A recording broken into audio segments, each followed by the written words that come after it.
Okay, so section 6 is large. Covers a lot of stuff. Basically, the second half of this chapter is chapters 7 and 8 from pre-algebra. So we've done it all before. So I am going to go through this pretty fast. So, fractions to decimals. To change a fraction to a decimal, we just do division. Numerator divided by denominator. 8 does not go into 3, so we put down a decimal point, add a 0. 8 goes into 30 3 times, that's 24. That's a remainder of 6. 8 goes into 60 times. 8 goes into 60 7 times. 7 times 8 is 56. That's a remainder of 4. 8 goes into 45 times. It's 0.375. Numerator divided by denominator. 9 does not go into 5, so you drop a decimal point, tack on a 0. 9 goes into 50 5 times. That is 45, which means it's a remainder of 5. Goes into 55 times. Hey, look, it's repeating. It's 0.5 repeating, because we keep getting 5. So to change a fraction to a decimal, divide. To change a decimal to a fraction, we simply, relatively simply, when it's a fraction, or decimal, that terminates, ends, we just read it and write it. So 0.75 is 75 hundredths.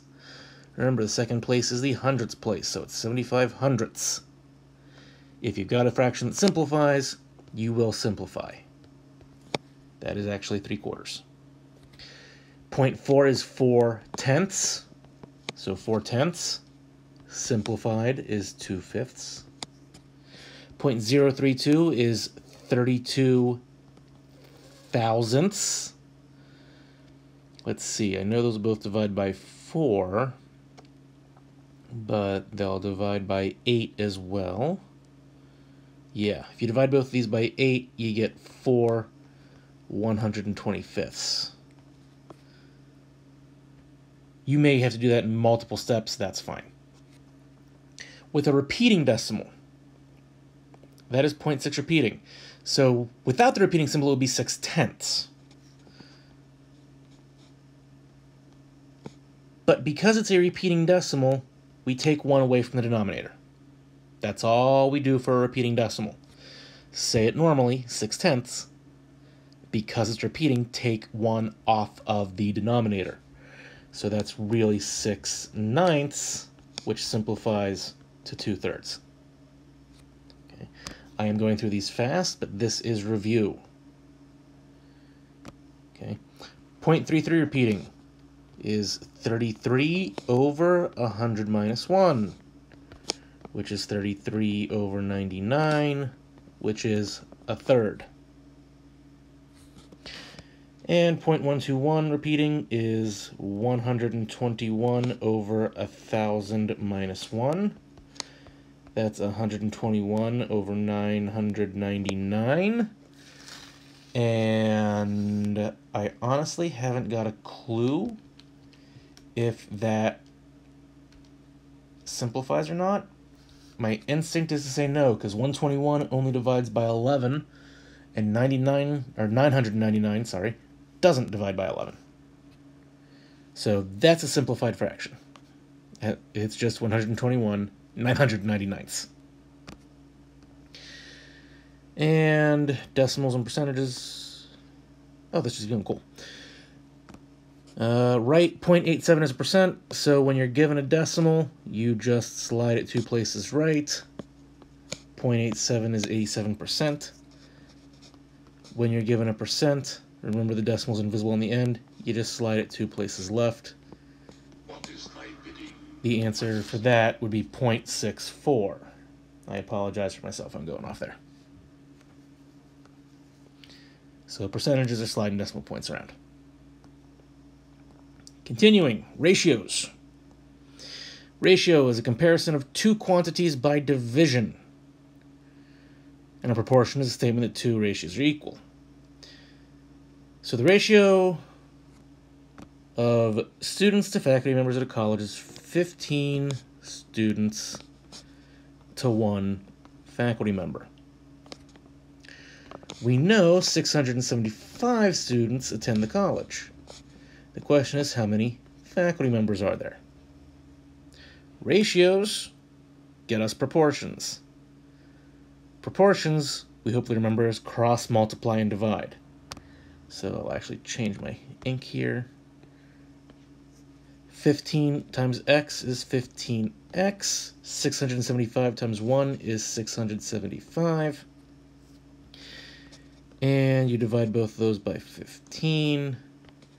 X is, and yeah, I'm using a calculator here, 45. You also will be allowed to use a calculator for the second half of Chapter 2. I haven't mentioned that yet, but you are allowed to use a calculator for the second half of Chapter 2. I'm also jumping ahead. It isn't going to technically have us doing proportions quite this early, but we've done them before, so we may as well use them now. So the ratio of games won to games lost for a baseball team is 3 wins to 2 losses. So 3 win, 2 loss. We know the team won 18 games. Find out how many they lost. Remember, in a proportion, we have to set them up the same way. So if we're doing win over loss, we got to do win over loss. Once we're set up, it's just a matter of cross, multiply, and divide. 3 times x is 3x. 2 times 18 is 36. Divide both sides by 3. And we find out they lost 12 games. That is not the end of the notes. I actually have these spread out over several days from when I did this the first year. But we've done all this in pre-algebra, so I do go through it all. Unit rates. So we got to remember that a rate is a ratio of two quantities with different units, like 34 miles and 2 gallons. And for a unit rate, we just do that division to get 17 miles in 1 gallon. So Takeru Kobayashi of Japan ate 53.5 hot dogs in 12 minutes to win a contest. Find the unit rate, rounded to the nearest hundredth. So the rate is 53.5 hot dogs in 12 minutes. To get the unit rate, we divide 53.5 divided by 12. And you're allowed to use a calculator for this. We get 4.4583 repeating. To the nearest hundredth, that is 4.46 hot dogs per minute. It's just division, guys. Corey earns $52.50 in 7 hours. So $52.50 in 7 hours. Find the unit rate. Okay, well, we're money, so $52.50 divided by those 7 hours is $7.50 per hour. Unit rates are just division. Next, converting rates. Now this one's a little bit longer. So quick review of definition. A conversion factor is a ratio with two equal portions but in different rates, such as 1 hour and 60 minutes. They're the same thing. You're going to recall this, you're not going to enjoy it. As you go deeper underground, the Earth's temperature increases. In some places it may increase by as much as 25 degrees Celsius per kilometer. What is this rate in degrees per meter? Alright, so what are we told? We are told 25 degrees per 1 kilometer. We want degrees per meter. Well, I have degrees, I don't have meters. So this is where we will multiply by, we need to change kilometers to meters. And we need to know how those things are related. How many meters, because those are smaller, are in a kilometer. This is something you should know. If you don't, you can look it up. You have access to Google. There are 1,000 meters in 1 kilometer. So we do 1,001. And that's it. At this point, we have our degrees, we have meters. Because we're multiplying, the kilometers, the units would cancel out. Same thing, the ones would cancel. And we can even, you don't have to because you're allowed a calculator. So actually let me do this without.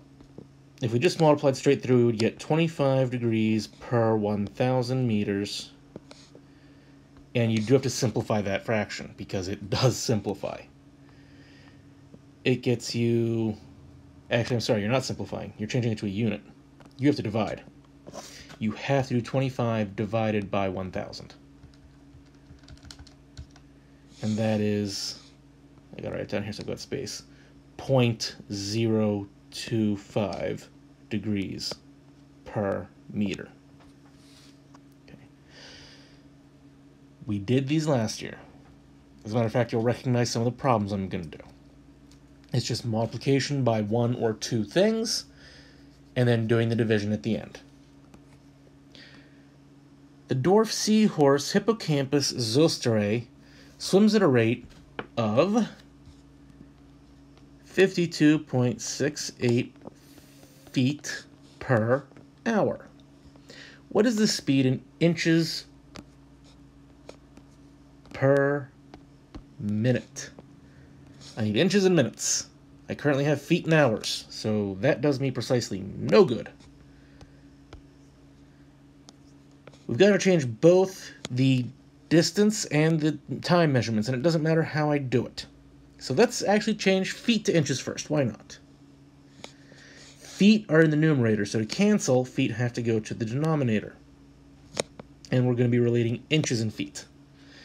How many inches are there in a foot? You should know this. There are 12 inches in 1 foot. And that will cancel out the feet. So I'm going to have the inches I need. Next item, we need to change the time. We currently have hours on the bottom, so hours will need to go on top. And we want minutes, so minutes go on the bottom. And we all know there are 60 minutes in 1 hour. Now we're good to go. I've got my minutes. I've got my inches. And if I've done everything right, which we have, the units of feet cancel, the units of hours cancel. Now, since we're going to use a calculator, we can go ahead and just multiply straight across the top. So 52.68 times 12 is 632.16. Multiply straight across the bottom. 1 times 1 times 60 is 60. And then divide. 632.16 divided by 60 is 10.536 inches per minute. We're not going to shorten that up at all because it ends nicely. The only time I'm going to let you round an answer is if it is a decimal that goes all the way to the end of your calculator screen. This one doesn't, so we're good. And one more of these.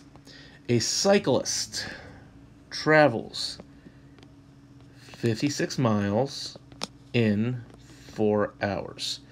What is the cyclist's speed in feet per second? All right. I don't have feet, I don't have seconds. That tells me I'm going to have to do 2 adjustments here. So let's change miles to feet first. Miles were in the numerator. They must go in the denominator to cancel. And you're told there are 5,280 feet in 1 mile. You are not expected to know that one. I will give that to you on the quiz. So that'll give you my feet. We also need seconds. So we will have to multiply to get rid of hours. Hours were on the bottom, so they got to go up top. Seconds go on the bottom. Real fast math here. If we know there are 60 seconds in a minute, and there are 60 minutes in an hour. That means there are 60 times 60, or 3,600 seconds in 1 hour. That's a useful one to memorize. 3,600 seconds in an hour. That's useful to memorize. Now, if we've done everything correctly, I should have didn't want to do that, but I did. We should have seconds. We should have feet. And when we look at everything else, miles, the unit will have canceled. Hours, the unit will have canceled. And we're good to go ahead and multiply. So we will multiply straight across the numerator. 56 times 5280 is a nice large 295,680. And we'll multiply across the bottom. 4 times 3,600 is 14,400. And we'll just divide to get our final answer. So 295,680 divided by 14,400 is 20.53 feet per second. It is 20.53 repeating. You can put the repeating over the 3 if you want. If you don't, I would accept 20.53 here. Moving on. Chapter 2, Lesson 6 covers a lot of ground. Okay, proportions and cross products is mostly old, although you can see there's a little bit new here in the second example. So I'm going to start quick, because this first one is cross multiply and divide. 5 times W is 5W, 3 times 9 is 27, W is 27/5. Easy peasy. This next one is kind of boring, even though I tried to make it interesting. When you cross multiply, 8 times 12, okay, that's 96. That's fine. When you cross multiply this way, you have 1 times x plus 10, which is boring because 1 times anything is the thing itself, x plus 10. Now here, it's not cross multiply and divide because x isn't being multiplied by anything right now. It just has this plus 10. So we would solve that as normal by subtracting 10. X is 86. Okay. This is an old one. Negative 5 times 8 is negative 40. 2 times y is 2y. Divide both sides by 2. Negative 20 is y. Now this one is more interesting, because when you cross multiply, the right side, 5 times 7, that's boring. 5 times 7 is 35.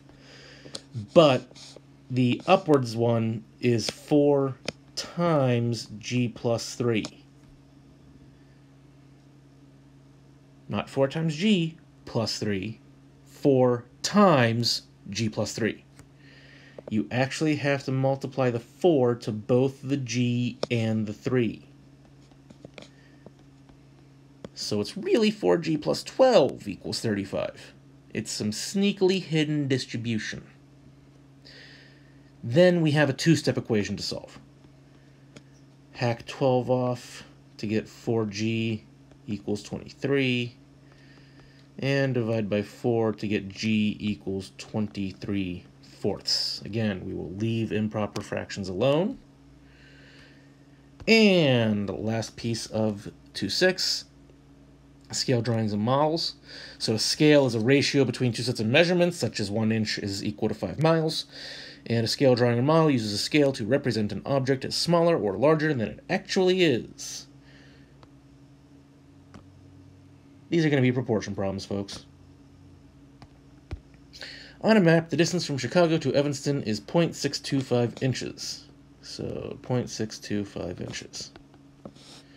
If the ratio is 1 inch to 18 miles, how far is it from Evanston to Chicago? Proportion. That's it. Cross multiply. 1 times x is x, so this would be real boring. 18 times 0.625 with the aid of my handy-dandy calculative device is 11.25. We should include the unit of measurement of miles here. The distance between North Chicago and Waukegan is 4 miles. How far apart would they be on a map with the same scale as above? So the scale is still 1 inch to 18 miles. We know they're 4 miles apart in real life. The question is, how far are they on the map? So how many inches apart are they? Cross multiply and divide. X times 18 is 18x. 4 times 1 is 4. X is 4/18, which is 2/9 of an inch. Yes, you must still and always forevermore simplify your fractions. And one more. Scale model of the human heart is 16 feet long. The scale is 32 to 1. How many inches long is the heart it represented? So this one's a little weird, in that we're not given the scale with units of measurement. We're just given the scale 32 to 1.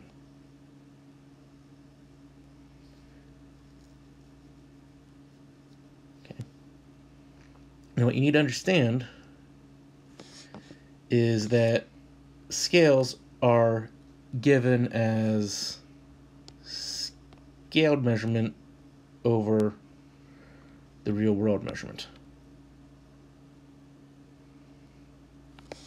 So when they say 32 to 1, they're saying the scale is 32, the real world is 1, whatever, feet, inches, whatever. The human heart, the scale is 16. So the question is, how many inches long is the heart it represents? So we get this proportion. We will cross multiply and divide as usual. So 32 times x is 32x, 1 times 16 is 16. Divide both sides by 32, and we will get x equals 0.5. It's a half. Which means the answer is actually 6 inches. Because there's no unit of measurement here, they are the same thing, which means this is really 32 feet, 1 foot, 16 feet, and x feet, which means this is 0.5 feet. Half of a foot is 6 inches. This particular example is a little weird. I can't promise there won't be anything like this in the assignment, but on the test, the quiz, there will not be anything quite this strange.